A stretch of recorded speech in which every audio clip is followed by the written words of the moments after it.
अच्छा नमस्कार, मैं हरीश कोई परिस्थिति है हमारी सर राजनीतिक पार्टी है, हमारा एक सांसद है, आप उसके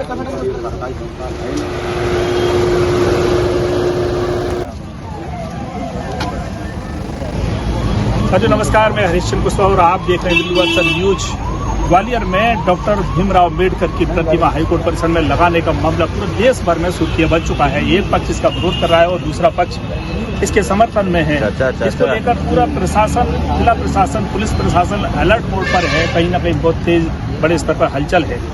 आज भी यह भीम आर्मी चीफ मध्य प्रदेश के चीफ सुनील बरसिया जी पत्रकार वार्ता का आयोजन करने वाले थे गेस्ट हाउस गांधी रोड पर, लेकिन पत्रकार वार्ता अंदर नहीं हो पाई। इनका कहना है कि बाहर कर दिया गया है। प्रशासन ने इनसे जानना चाहते हैं कि आपने मीडिया को आज बुलाया था, तो फिर पत्रकार वार्ता अंदर क्यों नहीं? देखिए, हम लोगों ने मीडिया को बुलाया, प्रशासन अपनी तानाशाही को कराया पूरा, ठीक है।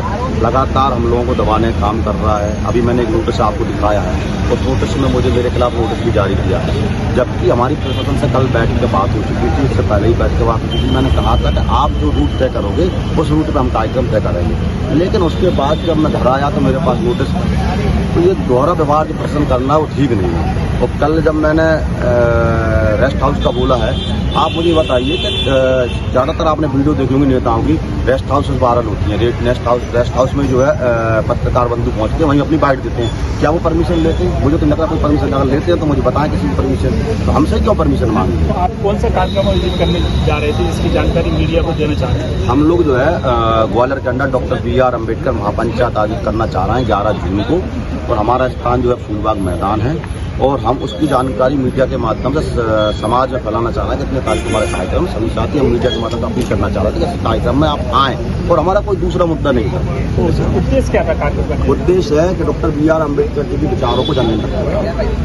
जैसे संविधान निर्माता हैं या नहीं, इसके लिए हाँ बिल्कुल ये भी है कि जो भ्रम लोग फैला रहे हैं कि डॉक्टर BR अम्बेडकर संविधान निर्माता नहीं है, तो बताएं हमें कैसे नहीं है। वो इस देश की धरोहर हैं, और जो लोग कह रहे हैं कि संविधान निर्माता नहीं है, उन पर हम NSC की मांग कर रहे हैं, और राष्ट्रीय कानून के तहत उन पर जो है FIR दर्ज की जाए।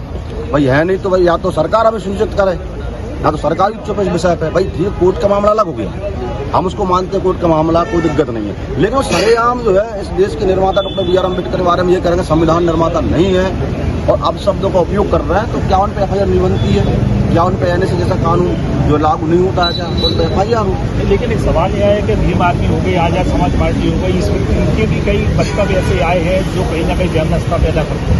देखिए, पत्रकार महोदय, शुरुआत किसने की? बात ये है, आप प्रतिक्रिया करोगे तो फिर उसके विरोध की सारी चीज़ें होती शुरुआत करोगे। हम तो इस मामले में बिल्कुल नहीं आए, ना हमने कहा इस बात को। हमारी तो लीगल टीम है, बाकायदा वो लीगल टीम जो है कानूनी तौर पर कोर्ट में लड़ाई लड़ रही थी, लेकिन भाई ना तो हमारी भीम आर्मी के लोग उसमें इंटरफेयर किया कभी, ना हमारा भीम आर्मी का कोई पदाधिकारी कोर्ट में अंदर जाकर किसी के साथ कुछ बोला। लेकिन उसके बाद भी उनके द्वारा एक वीडियो जारी कर दिया गया कि भाई भीम आर्मी कहाँ है, आजाद समाज पार्टी कहाँ है चंद्रशेखर आजाद कहाँ है।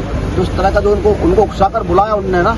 अब ये भाई भीम आर्मी पूरे देश के अंदर है, मैं सब लोगों का तो कह नहीं सकता हूँ कौन क्या बोल रहा है, और एक कार्यकर्ता लगभग पूरे देश के अंदर करोड़ों कार्यकर्ता अपने अपने स्तर पर सालों बयान दे रहे हैं, उनके लोग बयान दे रहे हैं लगातार।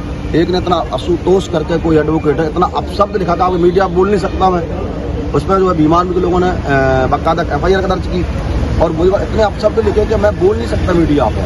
तो वो दूसरों से कहते हैं कि आतंकवादी हैं, ये हैं, वो है। पहले खुद अपनी गिरेबान में झांक कर देखा वो कौन है। आपको जो नोटिस दिया है उसमें क्या लिखा गया? मैंने कहा कि आप समाज की समझ का खराब करने का प्रयास कर रहे हैं, ये लिखा है। अब जैसे 11 जून को यदि कार्यक्रम की अनुमति नहीं मिली, फिर उस समय आपका क्या कदम रहेगा? देखिए, प्रयास तुम्हारा पहला जो है कि हमें परमिशन मिल जाए। अगर परमिशन नहीं मिलती तो माननीय अध्यक्ष जी से आज शाम तक हमारा डिस्कस हो जाएगा, जो हमारा राष्ट्रीय नेतृत्व तय करेगा उसे काम करेंगे। लेकिन ऐसा आपको लगता नहीं कि ये मूर्ति विवाद आज पूरी वैमनस्यता का कारण बन सकता है? दोनों पक्षों में कहीं ना कहीं कोई सहमति आपस में नहीं हो पा रही, जो बीच का रास्ता निकल सकता है। आप मुझे बताइए सर, इस देश के संविधान निर्माता है, उनकी वजह न्यायपालिका स्थापित है। आज उस व्यक्ति की मूर्ति लगाने के लिए हमें संघर्ष करना पड़ा है। हमें जो है उसके लिए वोट की जरूरत चाहिए, कौन पक्ष में कौन विपक्ष में, पूरा देश पक्ष में। आप देख लो आज माहौल। दूसरा पक्ष ये कह रहा है कि उसकी विधिवत अनुमति ले ली जाए। विधिवत अनुमति चीफ जस्टिस महोदय का आदेश था, उन्होंने खुद उल्लंघन किया उसका, उन्होंने उल्लंघन किया, हमने थोड़ी किया। चीफ जस्टिस महोदय का स्पष्ट उसमें हुआ था कि जो है मूर्ति लगाई जाए, लेकिन उन्होंने खुद उल्लंघन किया, तो वो खुद गलत है। अभी सब चीज़ें हैं कोर्ट में पहुँच चुकी है, तो कोर्ट निर्णय देगा, हम उसके लिए वो तैयार हैं। जो निर्णय हाईकोर्ट देगा उसके लिए हम लोग तैयार हैं। ठीक है। साथियों, ये ग्वालियर में एक हाईकोर्ट परिसर में डॉक्टर अम्बेडकर की मूर्ति का विवाद पूरे देश भर में सुर्खियां बना हुआ, चर्चा का विषय बना हुआ है। देखना है कि विवाद कहां से कहां तक पहुंचता है, क्योंकि कहीं न कहीं दो वर्गों में एक टकराहट होती नजर आ रही है। इस प्रकार से लगातार भीम आर्मी, आजाद समाज पार्टी, दलित वर्ग के लोग एकजुट होते जा रहे हैं, पिछड़े वर्ग के लोग एकजुट होते जा रहे हैं, दूसरी ओर कुछ वर्ग के लोग भी उधर विरोध कर रहे हैं। मुद्दा कहाँ तक पहुँचता है, ये कहाँ तक ज़्यादा पुलिस प्रशासन और प्रशासन ये सतर्क बना हुआ है, चिंता का कारण बना है। देखना है कि मामला कैसे सुलझेगा। आजाद समाज के लोग आए थे, कितना दिन क्या बातचीत हुई है उनसे, क्योंकि परमिशन नहीं मिली उन्हें? ये भीम आर्मी आजाद समाज पार्टी के पदाधिकारी यहाँ प्रेस कॉन्फ्रेंस करने के लिए आए थे, तो क्योंकि ये शासकीय परिसर है तो उनको समझाइश दी गई थी कि आप शासकीय परिसर में बिना अनुमति भी कार्यक्रम नहीं कर सकते। बाकी कोई भी प्रेस कॉन्फ्रेंस ऐसा शब्द ना बोले और सामूहिक समरसता पर विपरीत प्रभाव पड़े, समझाइश दी गई तो उन्होंने मान भी लिया उस चीज़ को और उनको फिर प्रेस कॉन्फ्रेंस करने भी दी गई है और वो अब करके जा रहे हैं। अभी इसे 11 तारीख को कार्यक्रम का आयोजन करने के लिए कह रहे हैं, तो इसमें वरिष्ठ स्तर पर निर्णय होना है, क्योंकि ये डीएम और एसपी सर के सबसे निर्णय होना है। अभी इसमें विचार चल रहा है, इनकी मीटिंग भी है, उसके बाद इसमें फाइनल निर्णय होगा।